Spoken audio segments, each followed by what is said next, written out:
جن کا تعارف اللہ تعالیٰ نے اپنی پاک کتاب میں فرمایا، ایک وہ قوت جو ملائکہ کی صورت میں تھی اور جس نے اللہ کے حبیب اور اللہ کے محبوب کی تعظیم میں سجدہ کیا، اور دوسری وہ قوت کہ جو ملائکہ میں سے تو نہیں تھی لیکن ملائکہ کی جماعت میں اس وجہ سے شامل ہو گئی تھی کہ اس کی عبادت، اس کی ریاضت، اس کے مجاہدے اس قدر تھے کہ وہ عبادتوں میں اس قدر بڑھ چکا تھا، اگرچہ تھا وہ جن لیکن عبادتوں میں اس قدر بڑھ چکا تھا کہ زمین و آسمان کے ہر چپٹے پر اس نے اللہ کی بارگاہ میں سجدے کیے۔ تو یہ سجدے اور یہ عبادتوں کا ذوق اور یہ شوق اتنا تھا کہ وہ جماعت ملائکہ میں شامل ہو گیا۔ اللہ تعالیٰ نے جب اس کی ان عبادتوں کو، ان ریاضتوں کو، ان مجاہدوں کو دیکھا تو وہ جماعت ملائکہ میں اسے شامل فرما دیا۔ لیکن جب اللہ نے اپنے محبوب کو پیدا کیا اور اپنے محبوب نبی حضرت سیدنا آدم نبی علیہ السلام کو سجدہ کرنے کے لیے اللہ تبارک و تعالیٰ نے حکم دیا کہ میرے اس محبوب کی تعظیم میں سجدے میں گر جاؤ، تو اس وقت اس نے سجدہ کرنے سے انکار کر دیا اور مردود قرار پایا، اور اللہ تعالیٰ نے اسے ابلیس ملعون کہہ کر ٹھکرا دیا اور دھتکار دیا کہ تو ابلیس ملعون یہاں سے دفع ہو جائے۔ پھر اس نے اللہ سے یہ وعدہ لیا کہ یا اللہ مجھے مہلت عطا فرما دے۔ اللہ نے پوچھا کہ مہلت کیوں چاہتا ہے؟ کہ مہلت اس لیے چاہتا ہوں کہ تیرے محبوب بندوں کو میں ور دلاؤں گا، تیرے محبوب بندوں کو میں گمراہ کروں۔ تو اللہ تبارک و تعالیٰ نے اسے مہلت دی، اور مہلت دیتے ہوئے یہ بھی اللہ تبارک و تعالیٰ نے فرمان جاری کیا کہ تو میرے محبوب بندوں کا کچھ بھی نہیں کر سکتا، تو ان کا کچھ بھی نہیں بگاڑ سکتا، اور وہ تیرے اس بہلاوے اور بہکاوے میں کبھی نہیں آئیں گے۔ ابتدائی زمانے سے لے کر آج تک یہ دو قوتیں جن کا تعارف انعمت علیہم کے حوالے سے میں نے کروایا تھا کہ اللہ تبارک و تعالیٰ نے جب ہمیں ہدایت کی دعا سکھائی سورہ فاتحہ میں، اور کہا کہ مجھ سے اس طرح سے دعا کیا کرو، اہدنا الصراط المستقیم، اے اللہ ہمیں ہدایت والا سیدھا راستہ چلا۔ اس کے ساتھ پھر یہ سوال پیدا ہوا کہ ہدایت والا سیدھا راستہ کون سا ہے، کیونکہ ہر شخص، ہر گروہ، ہر مکاتب فکر یہ بات کہتا ہے کہ ہم ہدایت پر ہیں، ہم صراط مستقیم پر ہیں اور ہمارا ہی راستہ درست راستہ ہے۔ تو پھر جب یہ بات آتی ہے تو ہدایت والے سیدھے راستے کی دعا تو کر دی، لیکن ہدایت والے سیدھے راستے کی پہچان کیا ہے؟ کیسے پتہ چلے گا کہ یہ راستہ سیدھا راستہ ہے اور یہ راستہ ٹیڑھا راستہ ہے، یہ راستہ گمراہی کا راستہ ہے اور یہ راستہ ہدایت کا راستہ ہے؟ اس کا کس طرح سے پتہ چلے گا؟ تو اللہ تبارک و تعالیٰ نے اس کی نشانی کے طور پر یہ نہیں فرمایا کہ میں اپنی کتاب قرآن مجید کو نازل فرماؤں گا، لہذا قرآن کریم پڑھ لینا تو تمہیں ہدایت والا سیدھا راستہ مل جائے گا۔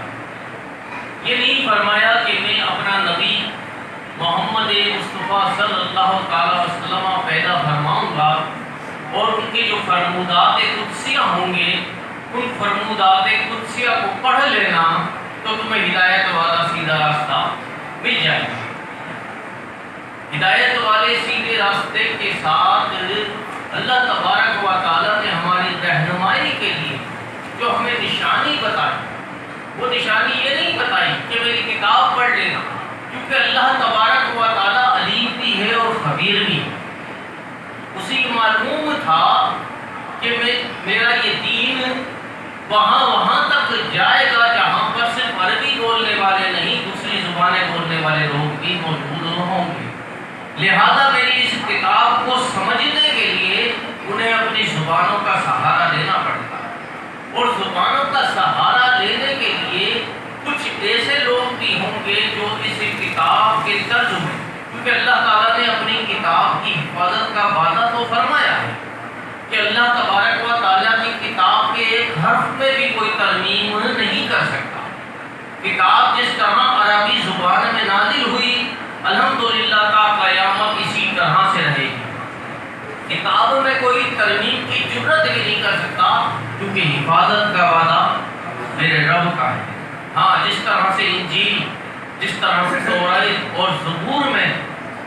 یہودیوں نے اور نصارہ نے ترمیمیں کر لی اپنی طرف سے، حالانکہ وہ بھی آسمانی کتب تھی، لیکن اللہ تبارک و تعالیٰ نے ان کتب کی حفاظت کا وعدہ نہیں فرمایا تھا، انہوں نے ترمیمیں کر لی، لیکن قرآن کی حفاظت کا وعدہ رب کریم نے فرمایا، تو اس میں ترمیم تو ممکن نہیں، لیکن چند گمراہ لوگ جن کے عقائد گمراہی پر مبنی تھے، انہوں نے اتنا ضرور کیا کہ اس کتاب کو جب عربی کے علاوہ غیر زبانوں میں ترجمے کیے گئے تو وہاں ترجموں میں ڈنڈیاں مار دی، اور ترجموں کے ساتھ چھیڑ چھاڑ کر کے انہوں نے گمراہی کی راہ کھول دی کہ اگر ترجمے کے ساتھ اب کوئی قرآن پاک کو پڑھتا ہے، یعنی جس کی جو زبان ہے اس زبان میں وہ جب ترجمے کے ساتھ قرآن پاک کو جب وہ پڑھتا ہے تو پھر نتیجہ یہ ہوتا ہے کہ جو انہوں نے ڈنڈیاں ماری ہیں، اور نادان سا بندہ، جو معصوم سا بندہ جس کے پاس بہت زیادہ علم دین نہیں، جب وہ اس کو پڑھتے چلتا ہے تو پھر وہ ان کے ترجموں سے اور ان کی ان غلط تفسیروں سے گمراہی میں پڑ جاتا ہے۔ تو اس لیے اللہ تبارک و تعالیٰ نے جب اپنی پاک کتاب کی ابتدا سورہ فاتحہ میں فرمایا اہدنا الصراط المستقیم، اس سے اس طرح دعا کیا، کیسے دعا کیا کرو؟ اہدنا الصراط المستقیم، اے اللہ ہمیں ہدایت والا سیدھا راستہ چلا۔ تو اللہ تبارک و تعالیٰ نے کون سا راستہ چلنا ہے؟ جب یہ سوال پیدا ہوا تو اللہ تبارک و تعالیٰ نے یہ نہیں کہا کہ قرآن کی تفسیر پڑھ لینا، قرآن کے ترجمے پڑھ لینا تو ان سے تمہیں ہدایت مل جائے گی، یا نبی پاک صلی اللہ تعالیٰ وسلم کے فرمودات پڑھ لینا، کیونکہ وہاں پر بھی لوگوں نے، گمراہوں نے احادیث مبارکہ میں بھی بڑی گڑبڑیں کی ہوئی، جس کا میں نے پچھلی نشستوں میں آپ کے سامنے ذکر کیا تھا اور آپ کو بتایا تھا کہ کس طرح سے وہاں پر بھی گڑبڑیں ہوئی۔ تو اللہ تعالیٰ نے نہ تو یہ فرمایا کہ احادیث پڑھ لینا اور نہ یہ فرمایا کہ قرآن پڑھ لینا سیدھی راہ کے لیے، کیونکہ قرآن کے ترجموں میں بھی لوگوں نے گڑبڑیں کی۔ تو جب اللہ نے فرمایا کہ یہ فرمایا کہ اس طرح دعا کیا کرو اہدنا الصراط المستقیم، اللہ ہمیں ہدایت والا سیدھا راستہ چلا، تو سوال یہ پیدا ہوا مولا وہ ہدایت والا سیدھا راستہ کون سا ہے، کس طرح سے پہچانیں گے؟ تو اللہ تعالیٰ نے اس کی پہچان کے لیے فرمایا صراط الذین انعمت علیہم، کہ یہ وہ راستہ ہے جہاں پر میرے محبوب بندے ہوں گے، جہاں پر میرے وہ بندے ہوں گے جن پر میں نے انعام کر دیا ہے، جو میرے انعامی یافتہ بندے ہوں گے، صراط الذین انعمت علیہم، جن پر میں نے انعامات کی بارش کی ہے، اور بارش انعامات کی میں ان پر کرتا ہوں جو میرے محبوب ہو جاتے ہیں۔ تو جہاں پر میرے محبوب بندے ہوں گے اس جانب چلے جانا اور میرے محبوب بندوں کا دامن تھام لینا،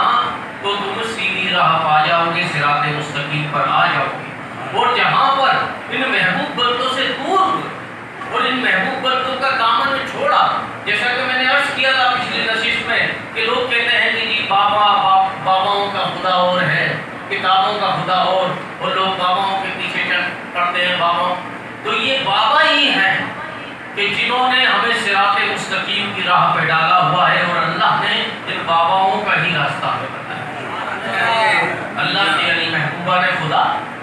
صحابہ کرام، تابعین، تبع تابعین، ائمہ مجتہدین، سلف صالحین، اولیاء اعظام، یہ راستہ ہے جس راستے پہ ہدایت ہے، اور جس راستے کو اللہ تعالیٰ نے ہدایت والا راستہ فرمایا۔ ایک جانب تو یہ فرمایا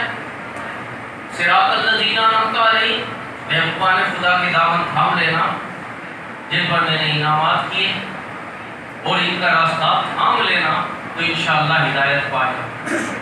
دوسرا ہوشیار فرمایا اور فرمایا غیر المغضوب علیہ، ایک جانب فرمایا انعمت علیہم جن پر میں نے انعام کیا، دوسری جانب فرمایا غیر المغضوب علیہم، غیر المغضوب علیہم ان لوگوں کا راستہ نہیں جن پر میرا غضب ہوا۔ اہدینا الصراط المستقیم، اے اللہ ہمیں ہدایت والا سیدھا راستہ چلا، اس راستے کے ساتھ نشانی بتائی انعمت علیہم، صراط الذین انعمت علیہم ان لوگوں کا راستہ جن پر انعام کیا، وہاں پر پھر ہوشیار بھی کیا، صرف یہ نہیں بتایا کہ ان لوگوں کا ہوشیار بھی کیا کہ ایک طبقہ وہ بھی ہے جو غیر المغضوب علیہم، غیر المغضوب علیہم، صراط الذین انعمت علیہم غیر المغضوب علیہم، تو غیر المغضوب علیہم وہ لوگ ہیں جن پر میرا غضب ہوا، یعنی اللہ کا جن پر غضب ہوا ان لوگوں کے راستے پہ نہ چلنا، ان لوگوں کا راستہ جب آئے تو اسے ٹھکرا دینا، اور راستہ جو اختیار کرنا وہ انعمت علیہم کا، غیر المغضوب علیہم کا راستہ نہیں ہے وہ۔ یہاں پر وہ راستہ بتانے کے بعد اللہ تبارک و تعالیٰ نے اس بات سے بھی آگاہ کیا کہ وہ راستہ ان لوگوں کا راستہ نہیں ہے کہ جن پر میرا غضب ہوتا ہے، یعنی وہ کفار، وہ اللہ کے نافرمان، جنہوں نے اللہ کی نافرمانیاں کی، جنہوں نے اللہ تبارک و تعالیٰ کی شان اقدسہ میں بکواس کی، جو اللہ تبارک و تعالیٰ کو ماننے سے انکار کرتے ہیں، کہ جو نبی کریم علیہ السلام کی بارگاہ میں آنے سے منکر ہو جائیں، یہ ان لوگوں کا راستہ نہیں ہے، ان پہ اللہ کا غضب۔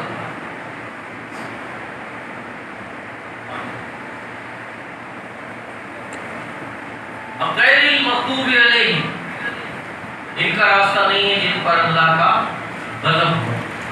پھر فرمایا وَلَضَّالِّينَ، درود پڑھ، وَلَضَّالِّينَ، اور نہ یہ ان لوگوں کا راستہ ہے جو گمراہی میں پڑے،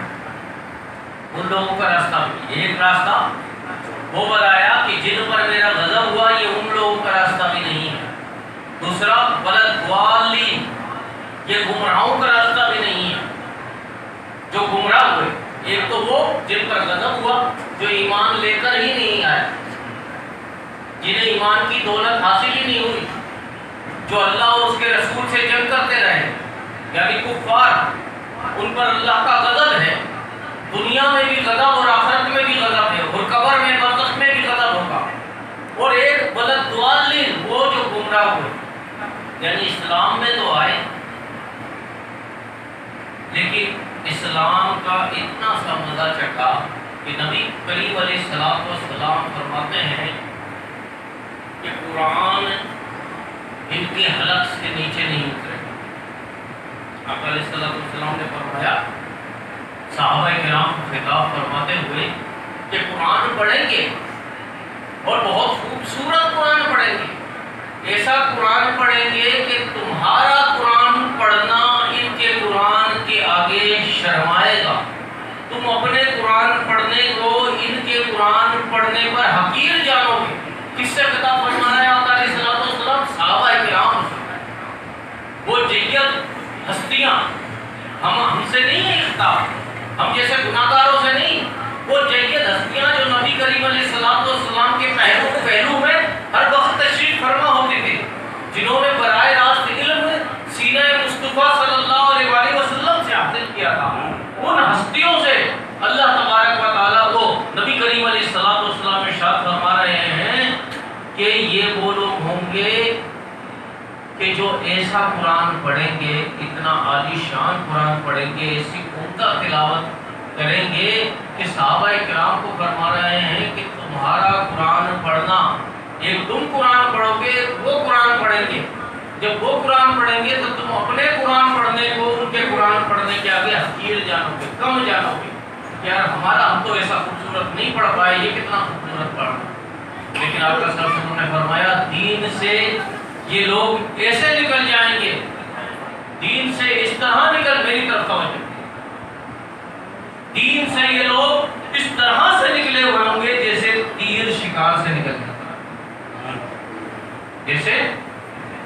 یعنی شکار کو تانپ کے اس پہ تیر مارا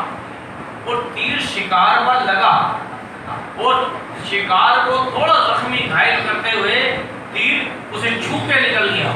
تو نبی پاک صلی اللہ علیہ وسلم نے فرمایا کہ یہ وہ گمراہ لوگ ہوں گے جو کچھ دیر کے لیے دین میں داخل ہوں گے، اتنی دیر کے لیے جیسے تیر شکار کو لگتا ہے اور نکل جاتا ہے، اور پھر یہ گمراہ ہو گئے، یعنی ایک وہ ضالین گمراہ لوگ اور دوسرے غیر مغضوب علیہم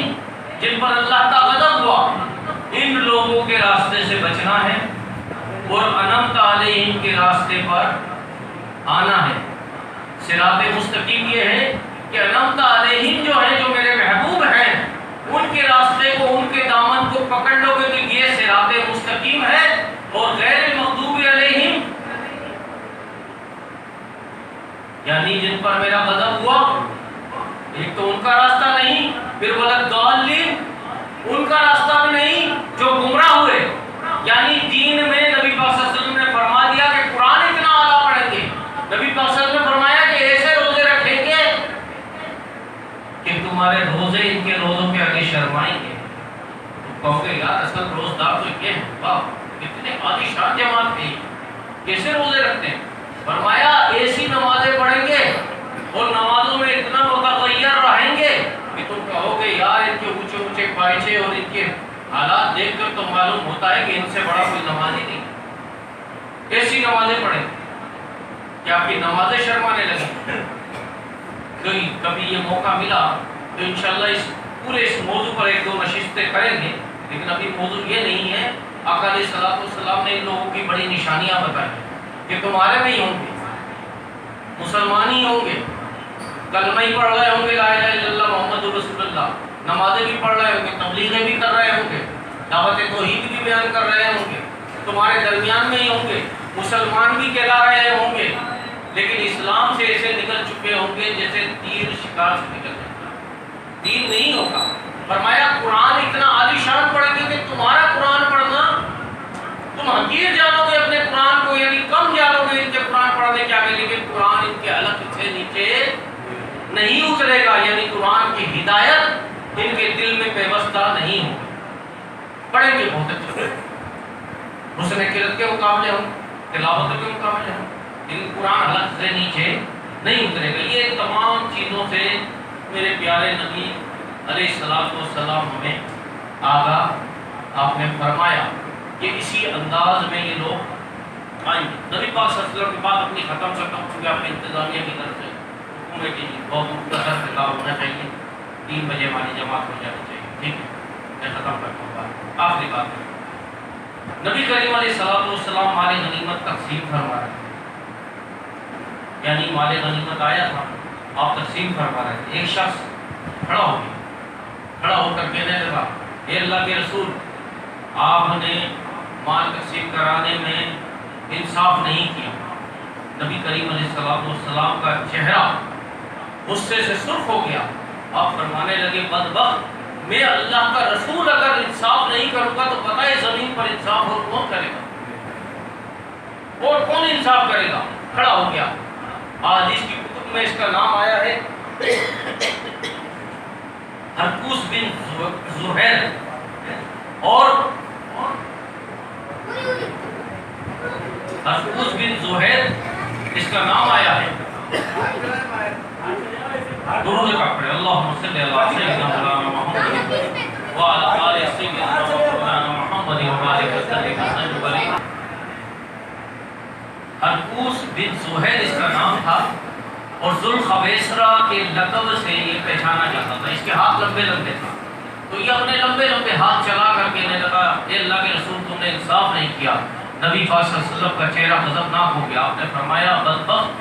اگر میں انصاف نہیں کروں گا تو بھلا اس زمین پر کون انصاف کرے گا؟ صحابہ کرام نے اپنی تلواریں نکال دی، یا رسول اللہ اس کی گردن کو اڑا دیتے ہیں، آپ کی شان میں گستاخی۔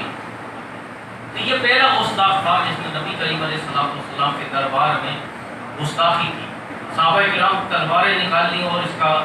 گردن اڑا دینا چاہتے تھے، نبی پاک صلی اللہ علیہ وسلم نے منع فرمایا، اور منع فرما کر پھر نبی پاک صلی اللہ علیہ وسلم نے فرمایا تم نہیں جانتے اس کی پشت سے، اس کی نسل سے ایسے لوگ نکلیں گے جو قرآن تو پڑھیں گے لیکن قرآن کے حلق سے نیچے نہیں۔ حرقوس بن زہیر ذوالخویسرہ کا جو نقشہ بخاری شریف کے اندر جو نقشہ پیش کیا گیا، آپ کو جب وہ نقشہ پڑھیں گے تو آپ کو اپنے درمیان آج ایسے لوگ مل جائیں گے جو بالکل اسی کے نقشے پر تھے۔ صحابہ کرام فرماتے ہیں کہ احمد اس کی پنڈلیوں تک اٹھا ہوا تھا، گنجا تھا، بال مڈے ہوئے تھے، مونچھیں صاف تھیں، چہرہ کھڈے میں تھا، آنکھیں کھڈے میں تھی اور یہ ہڈیاں نکلی ہوئی تھی۔ بڑا تفصیل سے حدیث مبارکہ میں اس کی تفصیل ہے۔ پھر نبی کریم علیہ السلام نے آگاہ کیا کہ دیکھو یہ تم مسلمانوں کے اندر موجود ہوں گے، بڑی دین کی تبلیغ اور اشاعت کریں گے، بہت نمازیں پڑھیں گے، بڑی تلاوت کریں گے، ان کے روزوں کے آگے تمہارے روزے شرمائیں گے، ان کی نمازوں کے آگے تمہاری نمازیں شرما جائیں گی، ان کی تلاوت قرآن کے آگے تمہاری تلاوت قرآن شرما جائے گی، لیکن دین سے ایسے نکل جائیں گے جیسے تیر شکار سے نکل جاتا۔ تو بلد ضالین میں گمراہ لوگوں کے راستے کے لیے منع کیا گیا کہ جو گمراہ ہوں گے ان کا راستہ بھی نہیں ہے۔ اہدنا الصراط المستقیم کس کا راستہ ہے؟ صراط الذین انعمت علیہم کا راستہ ہے، غیر المغضوب علیہم کا بھی نہیں اور ولا الضالین کا بھی نہیں۔ تو ان کے راستے سے بچنا ہے۔ اللہ تبارک و تعالی ہمیں عمل کی توفیق عطا فرمائے۔